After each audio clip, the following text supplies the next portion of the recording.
এই মামু কচ্ছপ কি অবস্থা রে? এটা কিন্তু নিয়ে আমরা কচ্ছপের কর্পোরেশনের গল্প শুনছি।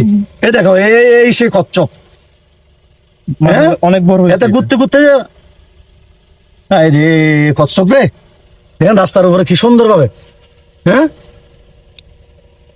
এটাই ইয়ে করো তো, এই ডালটার অর্ধেক পর্যন্ত নিয়ে উপরে ডালটা দিয়ে কি ক্যাপসুল নাকি বানাই, বাকিটা পুরাটা খাই ফেলে। হ্যাঁ মোট পুরাটা গাড়ি উঠালে উঠবে না। হ্যাঁ এই যে ফুলতেছে তো ফুলতেছে, আপনি ফলতেন ওটা ও ফুলতেছে দেখেন, এই যে দেখেন পিছনে হচ্ছে একসাথে ডিম দেয়, অনেকগুলো ডিম দেয়। ফাদিয়ে না ওর মতো খেলবে কল্লা বাইর করলে। এই দেখি ওই এই যে দেখেন, দেখুন সবাইকে দেখানোর চেষ্টা করে দেখুন আমার কচ্ছপ আমার কি করে। নিবেন নিয়ে যাও। আপনি এটা আপনি বাজারে উঠলে এখন যে কোনো হিন্দু মানুষ এটা 500 টাকা থেকে নিবে, 5,000 টাকা দিয়ে নিয়ে যাও। বুঝছেন ফাঁসছে কোথায়? আমার বাড়িতে তো এখন আমার বাড়িতে পাইলেও আমার বাবা বালতিতে নিয়ে নিবো নাকি? না বাচ্চাটা করছে এমনি বালতিতেও নেওয়া যাবে, বালতিতে নেন।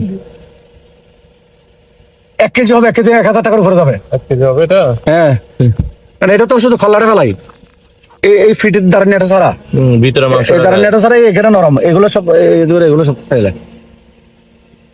আরে কি করে, হ্যাঁ খল্লা উঠেছে। এই দেখেন সবাইকে দেখানোর চেষ্টা করতে দেখেন আমি আর একটু ভিডিও করে নি। আপনি ব্যবসা করেন আর আমি তারা দিয়ে একটু ভিডিও করে নি।